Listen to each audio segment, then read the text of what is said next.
This month is no different. We have a new theme, and it's so foundational to our New Thought teachings that I just really thought that we should give some focused attention to this very important aspect of what can just make your life work so much better. And that is that we mind the mind. And it doesn't mean like mine it. It means like pay attention, wake up. Be that awareness, that witness to what's going on, and begin to get interested and curious about what the mind does and what it says and what it, just how it works. And that's what we're going to be talking about this week, this month. And so to set the tone for today, I want to start with a quote from a Holmes. It's not Sherlock and it's not even Ernest. It's a former Supreme Court justice named Oliver Wendell Jr. Where's the Holmes? Okay. I didn't write that. And I was like, well, now wait a minute. That doesn't make any sense. Well, anyway, what he said was, you can see it's all unfolding in my stream of consciousness to you. Okay. A mind that is stretched can never go back to its old dimensions. Once you've seen, right? Once you know, you know. Have you ever had your mind blown when you've taken on a new spiritual concept that has made you not be able to look at life the same again? I clearly remember that time for myself. And I was in my 20s, and I was working with this extraordinary older woman that seemed to have all these magic powers. And she gave me this book, and it was called The Key to Yourself by Venice Bloodworth. That book blew my mind. It blew my mind. She was an early New Thought writer, and basically she was saying what we teach, that thoughts are things. And that as you think, it becomes. In fact, you are creating your own reality. That had never occurred to me before. I was just, I was doing a lot of things, but we won't go there today. But let me just say that, I wore out that book. I don't even know how many times I read it. It was one of those books where every word in it was yellow. From the highlighter, and just worn out, and it changed my life. It blew my mind. It changed everything. I'm just curious, is there one or two of you that just have one quick spiritual concept that blew your mind when you came into New Thought teachings that you could share with us? Trey. Okay, principle is not bound by precedence. And what that means is that whatever has gone on before in your life, it just doesn't matter. Because this is a new moment. You can have a new understanding, a new thought, a new belief, and everything can change that fast. Just because it has been does not mean it has to be. Although what I will say is oftentimes it is, but that's only because we're not paying attention and making a conscious co-creative choice to do it any differently. The automatic pilot the tape is just playing, and we're just like this little robot with not very high consciousness, right? So thank you, Trey. One more. The world is an illusion. Okay. So, God, I could talk for a long time on that one, but I'll try to just really succinctly say that it's not like, this is here, this is here, okay? There's Kyra, hi Kyra. It doesn't mean that. What it means is that the person who is perceiving the world can only do it from the perspective within their own consciousness. So in fact, what you see is inside of you because it is your perception. Do you understand that? So in fact, how do we never really, and we know that we only pick up a fraction of what's actually there. So, the deep thoughts by Lima. Thank you. Okay. Okay, so it's our intention that this month we want to blow your mind. Because don't you love it when that happens? I mean, first you got to be open and flexible enough that your mind can be blown. Because, there's people that don't want their minds blown, right? They just kind of like, this is working and don't rock the boat. And I love, a good, nice, easy rut. I mean, seriously, there are. And that, my mother says that. She goes, oh, I just love a rut. I mean, she says it. She's adorable. And that's great. I just say whatever works, just enjoy it. So I want to unpack a powerful passage from Dr. Holmes. And the first part of it's pretty obvious, and I know you're going to agree with it. The latter part of it may push a little button. So let's see.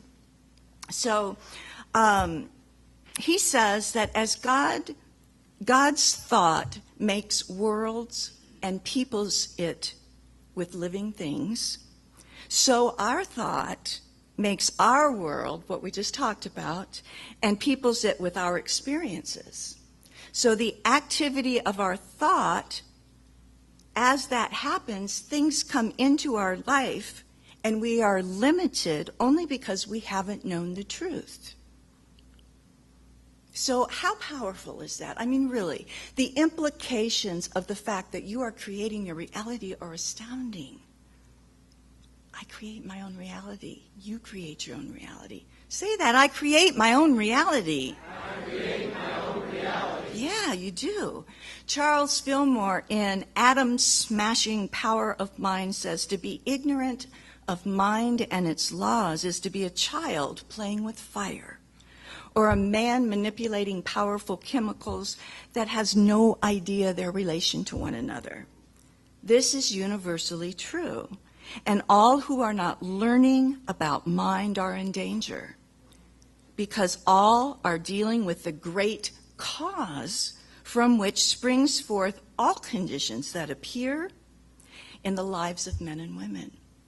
Mind is the one reservoir that we all draw from and that make up our world. And it's through the law of mind that we form our lives. We create our own reality. And I'll say this, we do that individually and collectively because we do share this one mind, okay?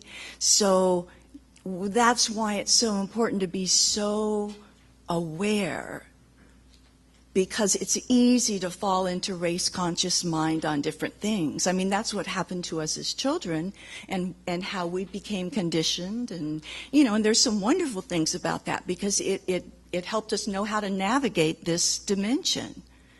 But as we grow in our spiritual understanding, it becomes less necessary because it'll kind of take care of itself. So we have to really be willing to watch how our mind is working. That very same concept that blew my mind when I first was introduced to New Thought. What was even more mind-blowing is that I create my own reality. God creates me and everything I create, but that's because I am that I am. God is within me, through me, around me, living as me. Now, that wasn't quite what I was originally taught. But how could it be any other way?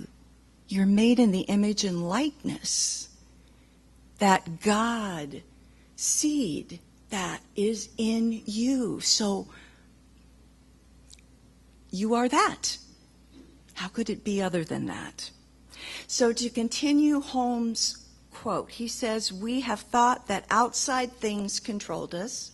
That's kind of what I thought before I learned that I created it.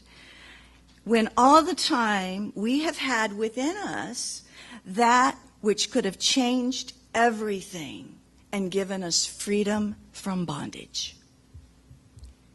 Now here's the part that might be a little uncomfortable for some. It says, we automatically attract to ourselves just what we think we are, and that wherever we are, however intolerable that situation may be, we are right where we belong. Right? See, that's the good news and the bad news. The good news is that you're responsible. You know, you can change it. You can create differently. The bad news is you're responsible. And here's the thing, is that if you're not consciously co-creating, it's all happening and going on anyway. And what it's going to do is it's just going to run on those conditioned tapes that you've taken on as your beliefs without questioning. Okay? And you know that. You know when you go to sleep and then all of a sudden, and I'm not speaking of sleeping, I'm talking about you just sort of check out.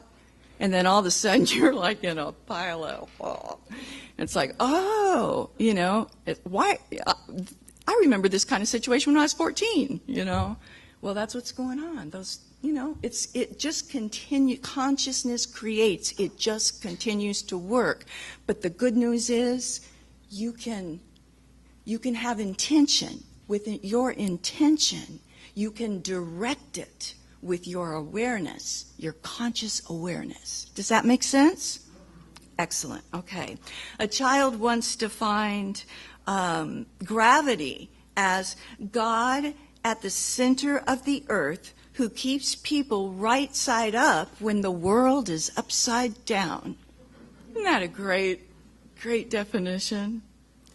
So if something in your life appears to be happening that might argue the point that everything is in perfect order, it really, trust me, it really is just consciousness expressing that everything, and that's all inclusive, that is part of our experience, is what we've created so that we can actually experience a higher, more truth, even if we don't quite get it yet. So if you can just kind of know that, it helps. It helps because we all go through really hard and difficult times. Because if we remember that God, the changeless, is always there, and so that peace, that stillness, that joy and delight of life and love and harmony and abundance, it's like that's always there, always, despite what it might appear to be like David's reading. You know, for us to know that actually everything is in perfect divine order and it's really, it's all good. I mean, a lot of people would think we're crazy given what it looks like out there.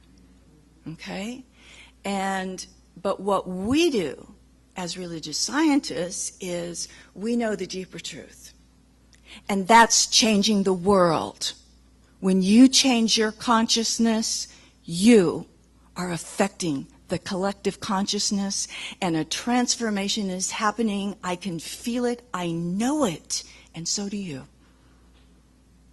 And some that don't understand this may just think you're crazy and may not understand this position at all, and that's okay. We don't even have to talk about it. We just have to be clear within our own minds. Okay? So you, and I love that, save yourself. That's really, honestly, it's the only way it works. If you save yourself, you will save the world. I mean, it just works like that. So we know that oftentimes that there are breakdowns before there are breakthroughs, right? We've all experienced that. And the bigger the breakdown, the greater the possibility for a dramatic breakthrough. And so that should give you some solace too.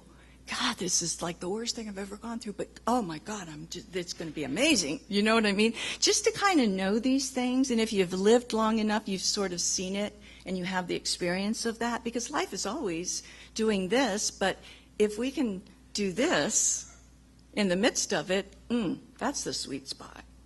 So, remember the cosmos, that the universe, the way that it works is that there's always chaos before order.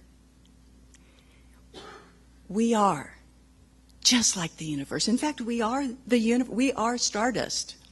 We are children. No, we are. We are made of the same stuff, and we are subject to the same laws of the universe. There is chaos before order, and it's natural, and it's perfect. And if you could, like pull yourself out from the personal, subjective self and sort of view the bigger, you would go, oh, God, this is just beautiful. It's perfect. So Barbara Marx Hubbard says this about challenges and problems. She said they are evolutionary drivers, and says that crises precedes transformation. Abraham Hicks says today we are standing on the threshold of transformation. And so the question is what to do about it. And I'll just illustrate that with just a short story. There was a father who had 3 children, and he had a very successful business, and he wanted to decide who to leave this business to, who would run it the most efficiently and so that it would prosper. And so the eldest child, the assignment was they had this warehouse. And he said, whoever can fill that warehouse for the least amount of money, that's who I'm going to leave my business to. And so the eldest child filled it with sand. And it was pretty cheap. And the father thought, okay, well, I guess I'll probably be leaving it to the eldest. And then the second child filled it with those foam peanuts. Okay? And those were like even cheaper. So he was like, wow, okay, I guess I'll leave it to the second child. Well, the third child, how many third children do we have in here? Anna, I knew you were one. I just knew it. So the third child went and put a candle in the middle of the room and filled it with light. So that's what our job is. It's our purpose to turn on the light. First and foremost, inside ourselves. In fact, it's the only way it works, and it will be enough. Because when you do that, your light shines so bright that it just heals, illuminates, and transforms everything around you. It helps others. It serves the world. And if we do this with this deep realization and understanding, and I'm going to use the words from A Course in Miracles, I'm pointing to Gene Skaggs because he's a scholar on this, but I love it. It says, nothing real can be threatened. Nothing unreal exists. And herein lies the peace of God. That's that sweet spot I was talking about. Holmes says, remember that God is the silent power behind all things, and it's ready to pour into our experience everything we need. But we must be receptive and have a positive faith in the evidence of things not seen with the physical eye, but with the eternal eye of the universe. All is mind, and we must provide a positive avenue and receptive place for it as it passes through us into greater expression in our lives. if we allow the world's opinions control our thinking, then that'll be what we demonstrate. If, on the other hand, we rise superior to that, we will create a new pattern. Einstein said we can never solve the problem at the same level that created it. That's why we have to have our minds blown if we're going to transform and transcend our current level of consciousness. We must allow and break through the barriers of what we have known, blow up those currently tightly held beliefs that are limiting us, that are stifling, that are closing off the flow, that we're conditioned through fear and collective consciousness that we took on, that we believed, and be open to this ever-expanding, infinite, awesome, amazing, multidimensional, true reality of being. Allow your mind to be blown again and again and again and again. If your mind's not being blown, you're not growing. Ernest Holmes said, we must remain open at the top. That's one of my favorite things that he said.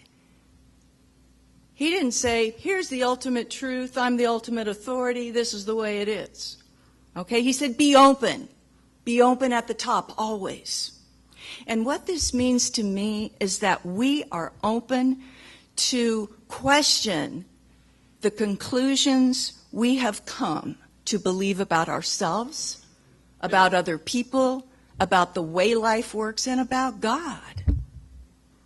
And that we're open to seeing things differently or having a different point of view. Because what you'll find is that it's probably as true or more true than what you believe to be the ultimate truth about this. And here's the lovely payoff. An open mind is a peaceful mind. Have you noticed that before? An open mind is a peaceful mind. Be relaxed. Be flexible. Be available. Be receptive. And perhaps a deeper truth, or maybe just the simple acknowledgement that maybe you don't know as much as you think you do. I've come to understand I don't really know anything. The longer I live, the more I know I don't know. And I think that's a good thing. I encourage it. Most of us have ended up here in metaphysical New Thought gatherings because where we came from squeezed the ever-loving life out of us. Our spirits were dead, in bondage from that rigid, dogmatic, legalistic, just firmly entrenched belief that we took on, that we were conditioned with. And so you come into a teaching like this, and it's like a beautiful breath of fresh air because it offers us freedom. But here's the thing, is that we must remain open-minded enough to not just exchange one belief system for another belief system. Did you get that? Yeah. Because you can be just as rigid and dogmatic a religious scientist as anything else, okay? So the idea is not, okay, well, that's not true, but, oh, this is. Wow, this is a mind-blowing thing. Let me try that on for a while. Ooh, I like that. Oh, wow, that's even like wilder. You see, it's like infinite like that. Allow life, God, the divine, whatever you want to call it, to unfold and inform you moment by moment that goes beyond belief or construct. honestly, the truth is beyond that. It's beyond belief, because that's just a human construct trying to figure it out. Why not just get okay with you just don't know? But wow, it's incredible. I kind of like this image. It's like, allow your mind to be blown.